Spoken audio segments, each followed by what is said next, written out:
So Derek Thompson, thank you so much for joining us. I don't know, I think you attended a few of these last year where we tried to bring neat authors like Adam Grant and business leaders and others. I've been a Derek Thompson fanboy for a couple of years now. I absolutely love your writing and share it with folks all the time. You write, first of all, you write well. My politics aside, I love the Atlantic and I love the New Yorker because they've got talented writers.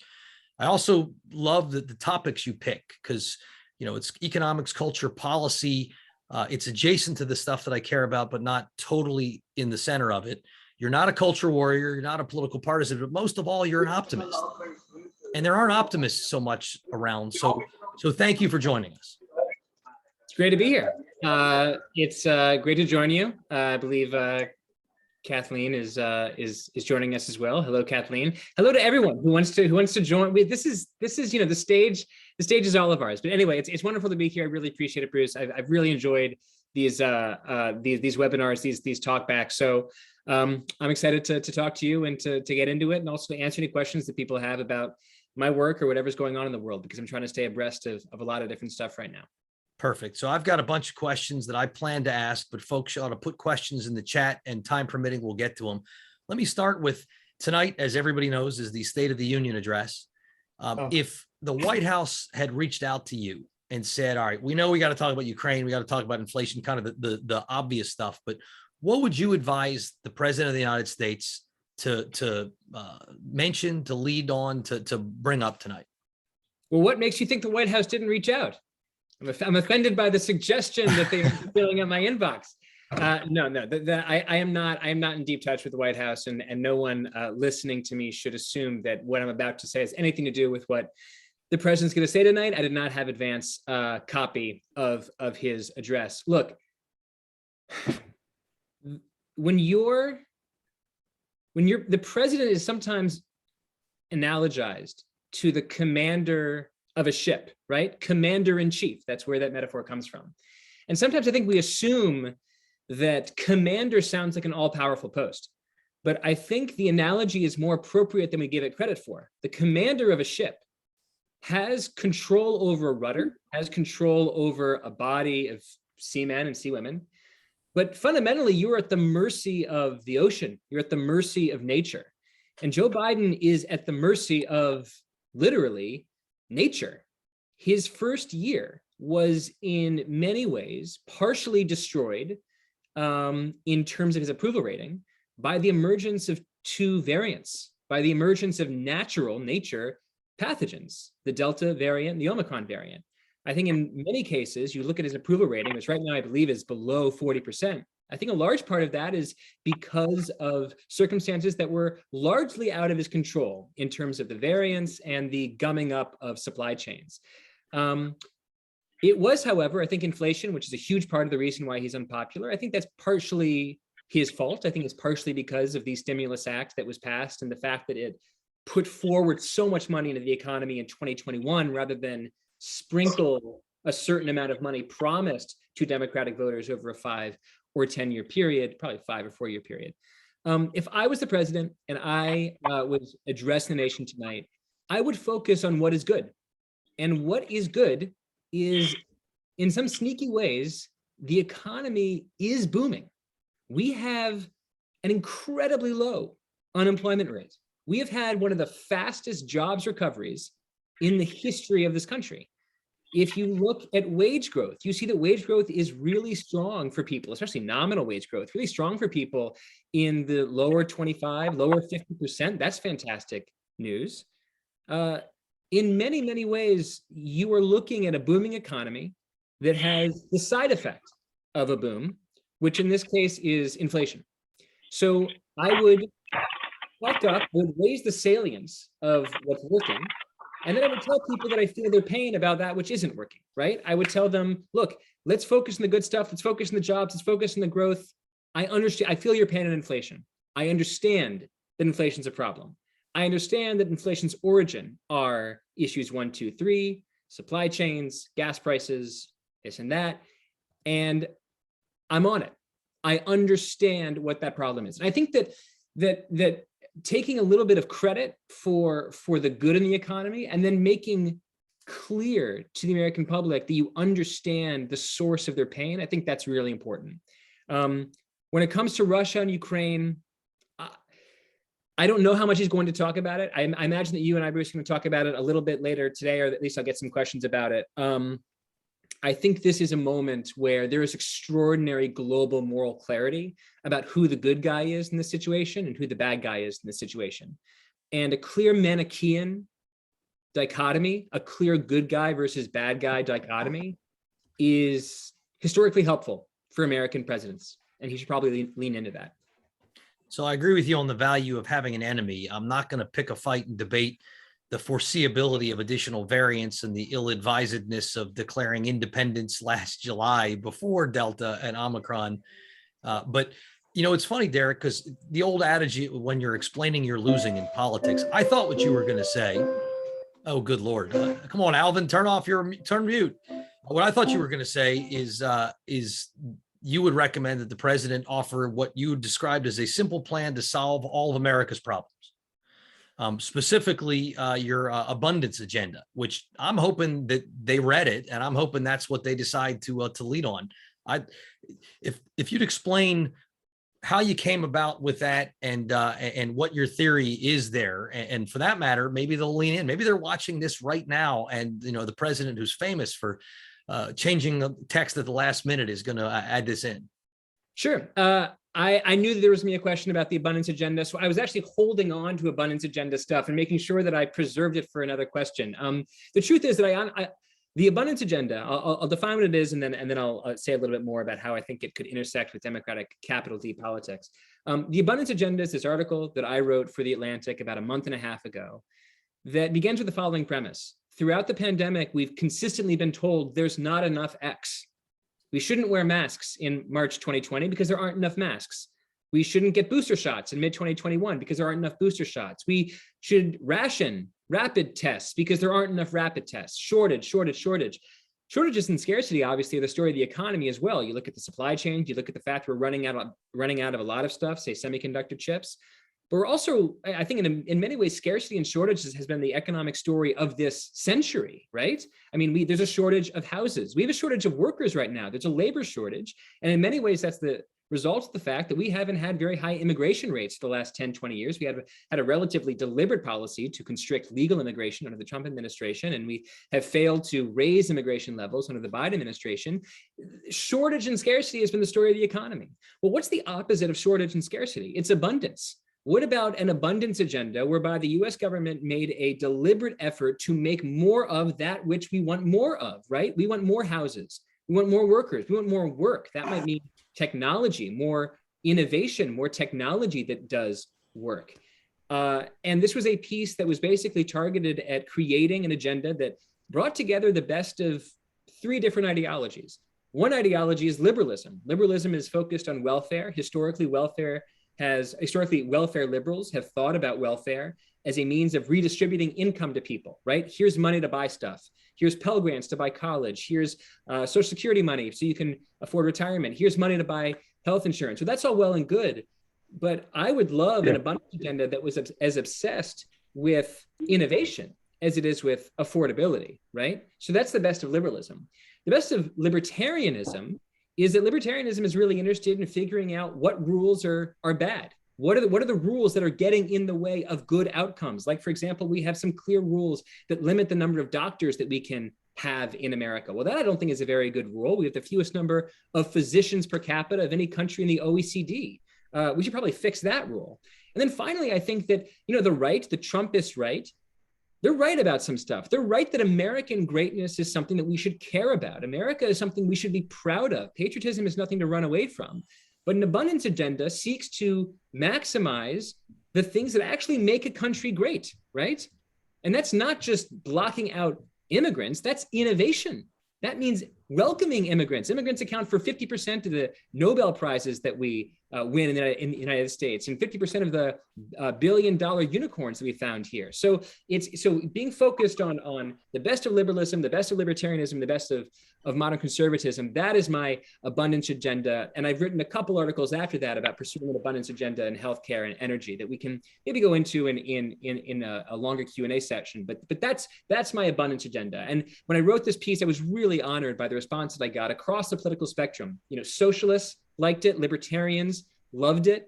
And even some conservatives, even some Republicans who I would consider sort of populist Republicans said, I like the idea of an agenda that's all about American abundance. That sounds like patriotism to me. So do I think that Joe Biden is going to talk about the abundance agenda in 3.5 hours? No, I do not. No, I am not nearly that megalomaniacal to think that he's going to quote from one of my columns.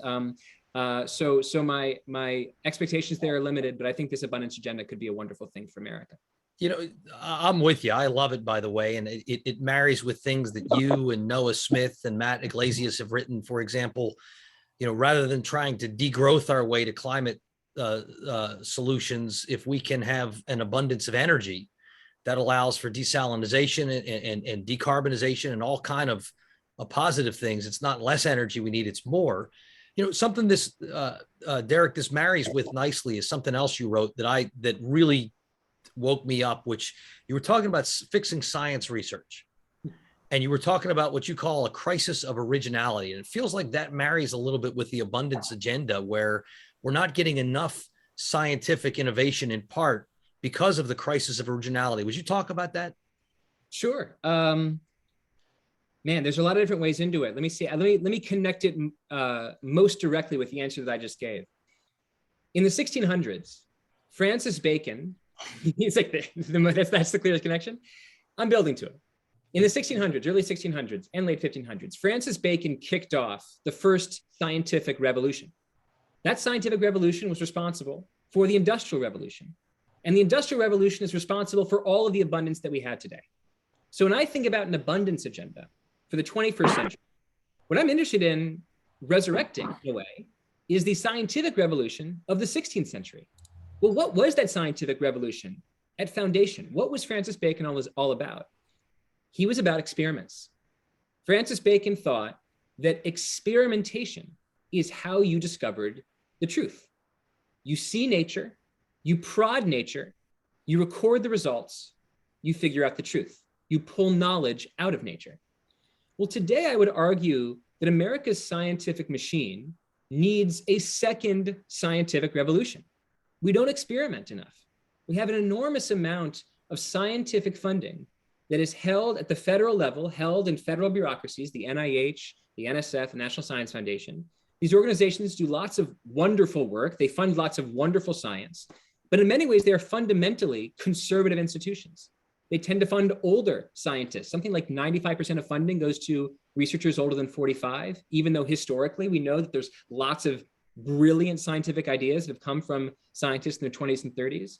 And they also don't necessarily fund the most radical research. They tend to fund research that is plausible, that is what I called in my previous book, Hitmakers, Maya, most advanced yet acceptable. New, but just new enough.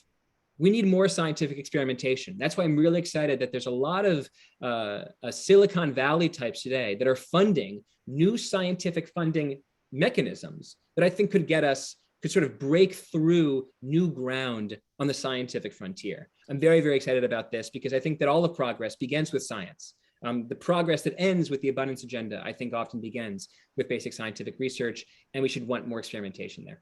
And for those who are interested in this, it's a great read. I don't remember the title of it, Derek, but looking among other things at these new ways that science will get funded, because the traditional ways are typically peer reviewed and people like people who propose to make incremental changes on what they came up with, and that the science funding mechanisms often frown upon things that seem radical and extreme when that's where the best innovation frequently can come from.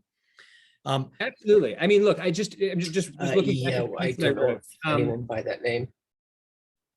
Sorry. Oh, okay. No, it's Take care. It's an operator error. I didn't set everybody up to come in muted, so people would show up exactly on time. I've recorded by accident.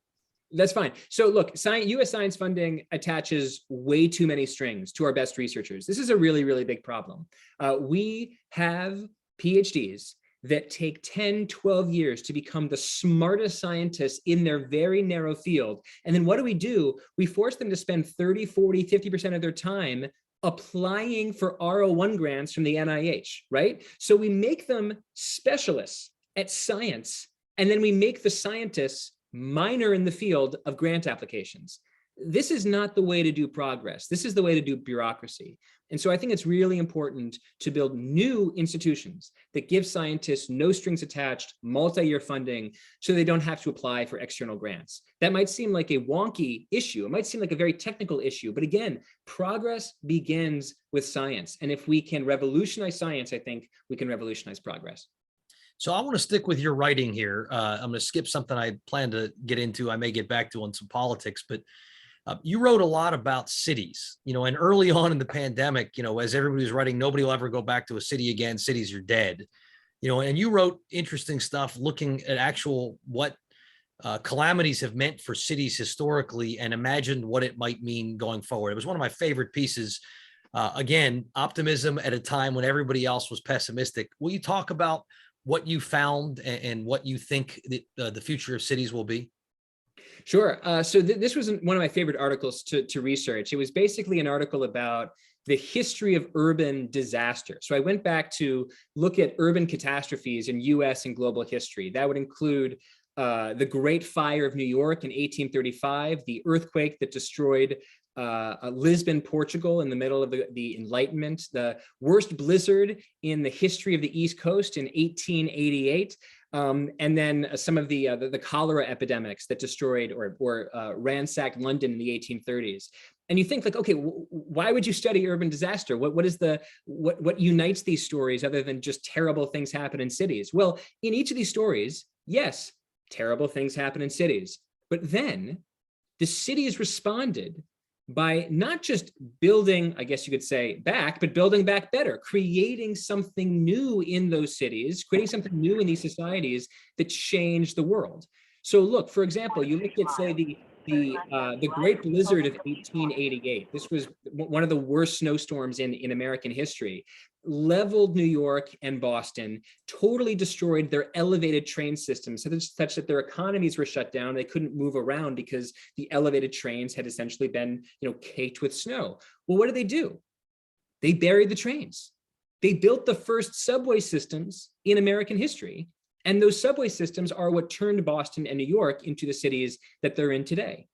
Look at the cholera epidemic in London in the 1830s. Cholera was absolutely decimating the city. And so what the city did is it hired a young government official named Edwin Chadwick. Edwin Chadwick was one of the first utilitarian philosophers. He conducted one of the first ethnographies of the city of London.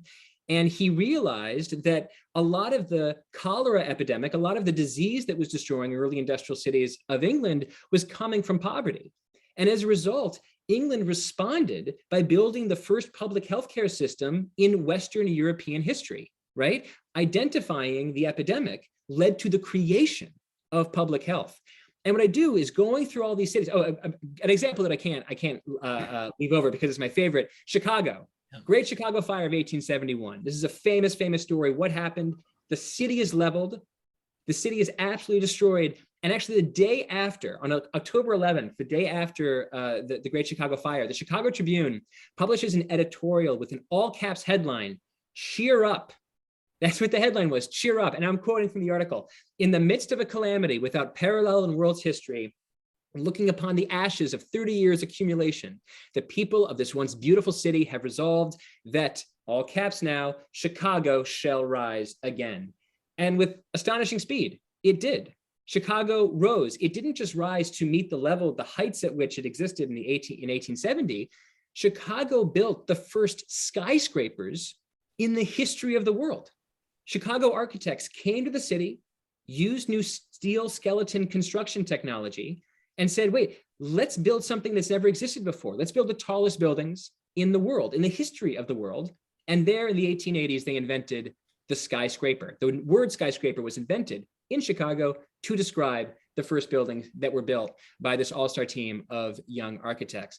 So this is the story of urban disaster. This is the story of progress. It's people responding to calamities, not only by seeing how to get back to the status quo, anti-calamity, but also imagining a world that doesn't yet exist and using disaster in order to build that better world.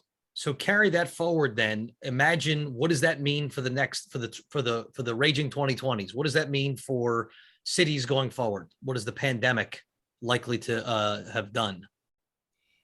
Well, it's interesting. You know, I worry sometimes that America has lost whatever that special ingredient is that existed in Chicago in 1871, that gave the editorial writers of the Chicago Tribune the gall to write "cheer up" after a fire. Like, do you think, like, is that our world now? I worry that it's not.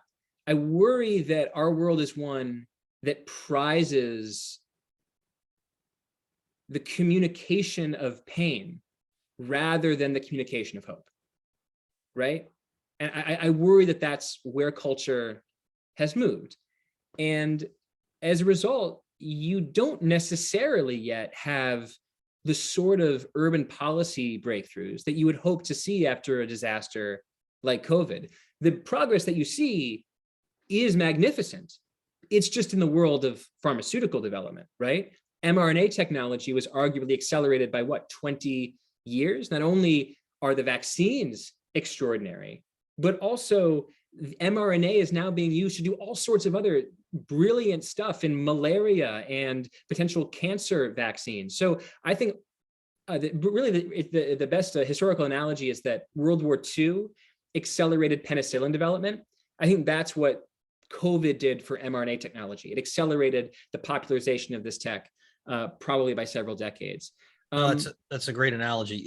Something else you've written a lot about, and I know one of the questions in the chain here was on, which is workforce. I loved your myths of the Great Resignation and your end of the 5-day work week. I love as a worker and I fear as an employer. Would you talk about those two and how you feel like these extraordinary past 2 years are likely to change and impact workforce? Well, look, if the physical legacy of the Great Chicago Fire of 1871 was the invention of skyscrapers, the urban legacy of the COVID epidemic, pandemic of hopefully just 2019 to early 2022, will be that work has changed forever. I think work from home and remote work is a durable part of our future, a permanent part of the working landscape. Nick Bloom, who's the Stanford economist, who probably does some of the most famous work on work from home and the reality facing both the labor and managers and capital. The way he put it to me is this: before the pandemic, at most 5% of work days were from home. Today, about 25 to 30% of work days are from home, right? So work from home, not a universal phenomenon. You know, if you're a brain surgeon, if you're a cashier, you can't, this is not an option. But that means that 20 percentage points have been gained in work from home share since the pandemic. And that's probably going to stick around for a long time, because if you ask workers, what do you want? A majority of them, in fact, almost all of them say, I don't want to come into the office more than 2 or 3 times a week. So hybrid is the most you can possibly get to. And there's all sorts of issues with hybrid, because I think, you know, hybrid, I think, is like the chocolate vanilla swirl problem. If you poll a lot of people and you say, you know, what kind of ice cream do you like? And you have like 20, 30% say I like chocolate, and, you know, 35% say I like vanilla. And you say, aha, I have a solution. Chocolate vanilla swirl, bingo bongo. Everyone's got what they want. No, they haven't. Because if you ask how many people want chocolate vanilla swirl, it's like 12%. So now, so your solution actually has an 88% problem. 88% of people that you polled don't want the solution you came up with. I think that's going to be a problem for a lot of companies, because, you know, tastes are diverse, tastes are heterogeneous. Anyway, I'm blabbing just a little bit, but the point is, work from home is going to be a permanent part of the landscape, and the spillover effects are going to be fascinating. Downtown areas are not going to have the same number of commutes. They're not going to have the same number of window shoppers, not going to have the same number of need for maintenance workers. And the suburbs are going to have their own livelihood, new cities, new Zoom towns, I believe, as my friend Connor Sen from Bloomberg calls them. New Zoom towns might arise because they become places for people to move and work in New York, but from 200, 300, 1,000 miles away from New York. So I think the geographical and labor implications of work from home are going to be really fascinating. Although, let me ask you about that, tying it to the innovation we were talking about a moment ago. I found I am way more productive working from home, but I've lost serendipity. And the number of times that somebody I'll bumped into, I saw my colleague Steve is here. Steve and I will bump into each other. We wouldn't have planned a call. We wouldn't have set up a meeting. But the fact that we bumped into each other, both getting a water from the fridge, led to a conversation where he solved my problem and I solved his, or we realized there was an opportunity that we had never seen before. And it's one thing I worry about is in this fewer days around other people, that failure to create. And your Hitmakers book, which is probably blurry, but it's behind me because we did an event for you for that one. That was awesome. Yeah, there it is. In part, some of the great hits were serendipity, were the unexpected coming together of things that weren't planned. Are we going to lose that? Yeah, probably. We're going to lose something and we're going to gain something, right? Because serendipity clearly happens in the office. It happens in the physical world, but serendipity also happens in the digital world as well. When I go on Twitter and I see someone tweet an idea, that's serendipity, right? When I see Noah Smith or Matt Iglesias tweet an idea, I say, oh, I should write about an abundance agenda. You wrote about abundance of housing. You wrote about abundance of energy. I'll put those things together. I'll slap the word agenda on it and I'll call it the abundance agenda, right? That is serendipity as well. There was a study that Microsoft did with the University of Berkeley that looked at the effects of the first 6 months of the pandemic on 61,000 Microsoft employees. And it found two really important things, two really fascinating things. Thing number one that it found is that communications within teams went up, right? So teams got deeper and communications between teams decreased, right? So the silo walls got thicker and harder and taller. And so I think that, what we're seeing is that digital work, that online work, working from home, has some serendipitous effects, but you'd have less serendipity within the office, right? More serendipity between me and Matt Iglesias, a Substack writer who I don't work with, less serendipity between me and someone who works at another Atlantic desk that I would previously in a 2018 world be proximate to physically, but now in the 2022 world, am not proximate to at all. They're as far away from me as you are. So I think that is the best way to think about it. So weak ties get stronger and strong ties get weaker. Bingo. Let me take a quick detour, just and I promise this is not for my daughter who I'm going to make watch this, but how'd you get into writing? Because not only are you great at it, but you seem to love it. And I'm interested in your journey. I feel like you wrote about it and I read it, but I'm now also trying to remember. Regardless, how'd you get into this? I was into I was into acting before I was into writing. I was an actor in Washington, D.C. I did shows at the Folger Shakespeare Theater and the Shakespeare Theater when I was a kid, and loved doing that. And then in college, actually, I was a sophomore at the Potomac School in McLean, Virginia, when 9/11 happened. And 9/11, I lived, my family's house was like basically across the street from the CIA. It felt like a very, very near event. Was a near event with the attacks in the Pentagon.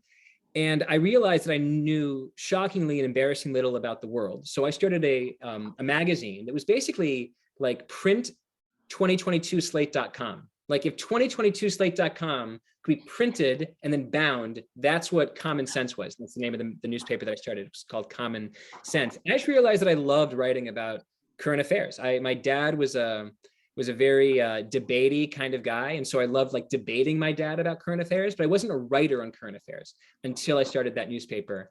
And so I learned that I had this knack for writing. I went to Northwestern Journalism School, Medill, to major in journalism, although I definitely don't think that everyone who comes to journalism major in journalism at all.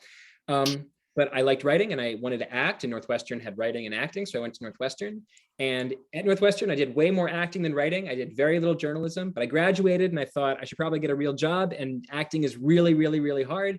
I should go into journalism, and got an internship at Slate for 3 months, and then started at the Atlantic as a 22-year-old in September of 2008. And almost 14 years later, I am still at the Atlantic. So that's my life. So we're glad you're there. And something that you wrote, I thought within the last couple of months, is actually about writing itself. When two things really stuck, I ended up, the kids are sick of this. I sent it to the kids on Saturday morning, but two of the things I really liked is, one, the idea that simple is smart, which I think may have been your title. And then number two, the whole memorable hooks idea, which I really love because I'm always looking for that sort of stuff. And you've personified that. You know, the everything shortage is your phrase that everybody picked up. Workism is your phrase. Hygiene theater, which is so true, is your phrase. Would you talk about both of those and how you how they help you approach your craft?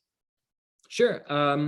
Look, when I was younger, I loved long words. I loved long Latinate words. You know, when I learned the word flossinaucini hilipilification, which I believe is the longest non-medical word in the English language, I just went around saying flossinaucini hilipilification nonstop. I thought that was anti-disestablishmentarianism. My mom is on this call and she would tell you that. Flossinaucini hilipilification is just a couple letters longer. I'm sorry to say that. So I loved complex language, and then I became a journalist, and I realized that real intelligence is actually, I can spell flossinaucini hilipilification because I've done this parlor trick before. So sesquipedalian. Call your bluff, Bemis Durfer. There you go. It begins FLAU, which is a little bit surprising, and then double C. I became a writer and realized that real intelligence is the ability to communicate complex ideas simply while retaining their complexity, not communicating complicated ideas or complicated ideas in a complicated way, or like finding the simplest possible way to explain something that like squeezes out the complexity from it, right? Explain things as complicated as they are, preserve complexity, but do it simply, right? Preserve complexity, explain simply. And that, I think, that's sort of my North Star. I try to find ways to write that are illuminating to experts, but also extremely understandable to novices, because I want to get both those Venn diagrams. I want people, if I'm writing about inflation, I want Jason Furman to read it and say, Paul Krugman, I want them to say, that's a great way of thinking about the Great Resignation. That's a great way of thinking about inflation. But I want it to be simple enough that anyone can get it. So I think if that's your North Star, then you are in the business of writing hooks, right? As much as Post Malone is, as much as Coldplay is, as much as Justin Bieber is, you are in the business of writing hooks. You're in the business of coming up with ways of explaining the world that get in people's brains like an earworm, right? Like someone once explained to me, obviously this was someone, as you're about to learn, from the tech community. They said, your job, as I understand it, is to write pieces of software that run on as many pieces of hardware as they can, right? Get your software into people's brains. And the way to do that is to write memorably. And the way to write memorably is to write musically, because we remember music in a way that we don't remember other language. The Greeks understood this. They had all sorts of rhetorical devices. My favorite is antimetabole. Don't ask me to spell that one. I always mess it up. But antimetabole is an ABBA paradigm. So ask not what your country can do for you. Ask what you can do for your country. ABBA. It's not the size of the dog in the fight. It's the size of the fight in the dog. Hillary Clinton, human rights are women's rights, and women's rights are human rights, ABBA. ABBA, antimetabole, is an absolutely fantastic way to communicate ideas. It preserves complexity because it is dichotomous. It has a not this, but that, but it does so in a way that's very beautiful and very musical. So I try to find ways of writing that preserve complexity in a musical way. And that's, I think, what memorability is. So that was my favorite chapter of Hitmakers. And by the way, for anybody looking for a great book, Hitmakers is great. Let me ask you this, Derek, though. Do you feel like in researching and writing Hitmakers, it influenced how you subsequently approached writing about current events? Or did you just merely realize, oh my God, that's exactly what I'm thinking about? I think it concretized my thinking. It clarified and solidified my thinking about musicality and memorability. So it gave me explicit and clear and memorable tools to do that which I was already implicitly trying to do. So as a great writer, whose writing do you admire? Like, who are you psyched? When a new Derek Thompson piece comes out, I'm fired up. That's cool. I think it's awesome. David Brooks, most of the time, I'm really psyched. Every now and then he gets all kind of philosophical, but who are you psyched? I like the philosophy. Look, I like a lot of the people that you might sort of consider, you've already drawn sort of in my circle. I love reading Matt Iglesias and Noah Smith, and Ezra Klein and Annie Lowry. Jerusalem Desmas, who just was hired by The Atlantic, is an absolutely wonderful writer. I like to read a certain amount of fiction. Let me see if I have some fiction favorites over here. Oh yeah, I've got my Don DeLillo right here. I've got my Jonathan Franzen right here. More Don DeLillo right there. And what else do I have? Oh, and I do love, I love Philip Roth. I reread Sabbath Theater about every year. It's an absolutely disgusting book, and I do not recommend it to anyone who doesn't want a book about a filthy old man. But it's one of the most brilliant books I've ever read. And Philip Roth but still has through his writing an extraordinary mind. So I try to read a little bit of fiction along with my nonfiction. Another person that I love, and I'm hoping I'm going to get here, I know you're a friend and fan of, because you just did an interview with him, is Morgan Housel. Oh yeah, love Morgan. Morgan's unbelievable in his ability to write about financial markets, but to make it about history and politics and culture, and you don't even see it coming. And then it's like, oh my God, there's a great interview that you did with him. I may have even linked to it in the invitation I did for this. Let me ask you this, Derek. How do you pick your topics? Because, I'm printing out from The Atlantic, the crisis in Ukraine, forget, reduce, reuse, recycle. The 5-day work week is ending. Why simple is smart. Medieval insomnia. I mean, you're all over the place in a way that makes me envious of, like, boy, it'd be great to wake up every day and just pick something. How do you pick topics? Number one, I'm very lucky to work for an organization in The Atlantic that encourages a generalist approach to writing, that doesn't have any leash on its writers, that says just go after whatever you're interested in. I've said before, sometimes I used to have a line for this. I would say that some people's beat in journalism was like a contiguous landmass, like Australia, but my beat was more like an archipelago, like Malaysia. If you look at a map, you can't see what Malaysia is until you see the political lines that are drawn. It's just a collection of islands. I think that's probably pretty glib. The truth is, I have no idea, except to say I'm interested in what's interesting. And that's a tautology, but I'm interested in what's interesting. And interesting to me is novelty multiplied by importance. I'm interested in what's new. That's the Ukraine war. And I'm interested in what's important. That's the abundance agenda. There's nothing new about the need for clean energy, but it's really, really important. There's nothing new about insomnia. I'm not very good at sleeping. And so I'm fascinated by insomnia. That's not a new topic, but it's really important. People need to sleep. And so I think if you're led by an interest in novelty and importance, and you're looking for especially those intersections of novelty multiplied by importance, that's probably a useful way to be interesting to people. Is any of it driven by a sense of almost growing visibility, growing the market? I mean, you've got 150,000 Twitter followers, and part of your job has to be, to your point, you want to get your software on as much hardware as you can. Do you feel like from time to time you say, I'm going to pick this topic because I know this is what the market's buying? That's a great question. The signals from the market are too clear to easily ignore, right? It's impossible to go online and not see what people are talking about. It doesn't even make any sense. You go online and the only thing you see is what people are talking about. I'm talking about Twitter here, obviously. I mean, you go on social media and what you see is feedback.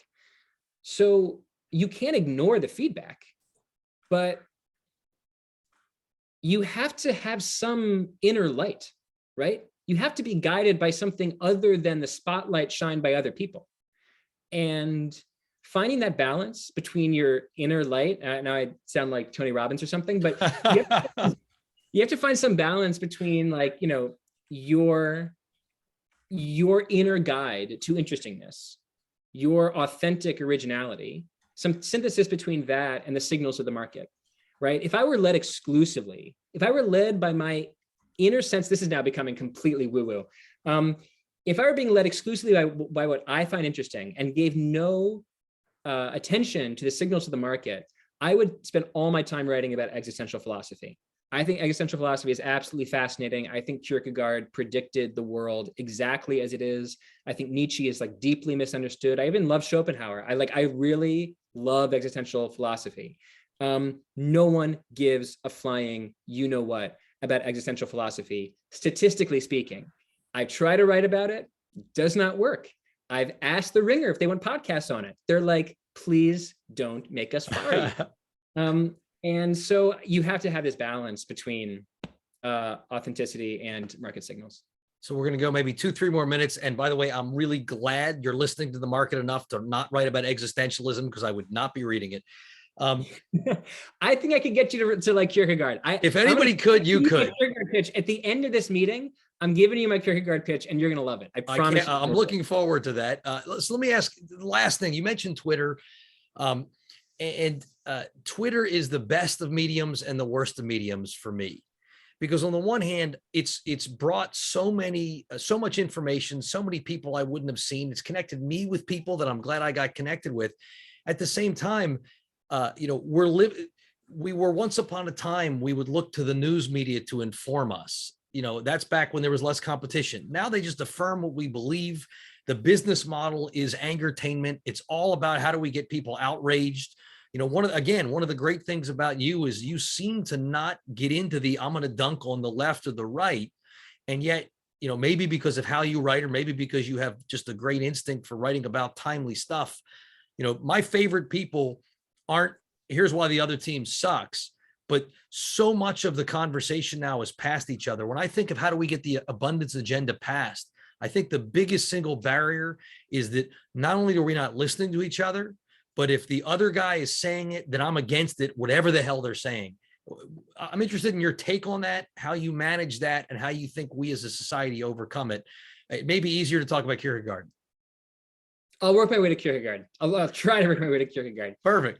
So much to say about that. I want to talk about how I think about Twitter, how I think that we're actually just back to the mid-19th century when it comes to the media landscape. And I also want to talk about how I think about the abundance agenda and the political necessities of the abundance agenda clicking into the electorate's need for a post-material, which is to say non-material, not economic, post-material, culture war-y vibe that the abundance agenda needs to thrive in the jungle of the culture wars. It needs to know how to fight for itself in the jungle of the culture wars. Let me just really quickly, Twitter. Twitter, I tell friends, is like a library with a food fight in the basement. You walk in telling yourself, oh, I'm going to learn all this wonderful stuff about the world. But then there's a food fight in the basement and you get stuck there and you get tomato on your face and you throw a tomato and someone smashes pizza into your face and you just fight about nonsense, even though you have access to this extraordinary resource of information about the world. I try very, very hard to be mindful, to take the elevator up from the foyer the second I go into Twitter by calling all the people that are just in Twitter to fight. I just mute them and block them and try to get them out of my life. I use Twitter to answer questions. What's happening in Ukraine? What's happening with the sanctions? What's happening with the Great Resignation? And so culling Twitter, I think, is really important. There's no second topic. We're back to the 19th century because for a brief time in the middle of the 20th century, there was real scarcity, opposite of abundance, ironically, real scarcity in media. There were only a handful of radio stations that were essentially mainstream, only a handful of television stations. And that was a response to the late 19th and mid 19th century when you had this incredible abundance of newspapers that were all over the place. There was like a Catholic Staten Island newspaper versus the Catholic Irish Staten Island newspaper versus the Socialist Catholic Irish Staten Island newspaper. I mean, it was just newspaper gold. There was like 50,000 newspapers in America. And newspapers were highly ideological because they had to fight for themselves in the jungle of newspapers. The sociologists call this niche differentiation. When you have a lot of abundance in a field of attention, say beers or even in the animal kingdom, species adapt to become highly specialized. So what do you see today? You see people adapting to become highly specialized. Everyone has their own little enemy. Everyone has their own little thing. And I think that there's no way to get back to like the mid 20th century of sort of shared reality news. Unfortunately, we have to find our own way. We have to machete our own way through the jungle of news abundance. The very last point that I was going to make was about the abundance agenda. David Shore, who this famous liberal pollster, makes this really compelling point that as countries get richer and more educated, richer and more educated voters don't vote materially, they vote post-materially. They don't vote like an economist, what will this policy do for me? They vote like a sociologist, what does supporting this policy say about me, right? So what does supporting the abundance agenda say about me? Well, I'm working on that. What I want is supporting the abundance agenda is being against NIMBYism. It's being against doom. It's being against gloom. It's being against cynics, but it's also being against boosters, people that are optimistic ideologically, that are selling crap in an optimistic way. Progress, abundance is about the intersection of realism and optimism. And the enemies of realism and optimism are the enemies of the abundance agenda. I agree with you. I think abundance agenda needs enemies, and I'm trying to make them. Unfortunately, Kierkegaard does not click into any of that. So I'm going to have to find a way to shoehorn him. Let's take that offline for the sanity of everybody else.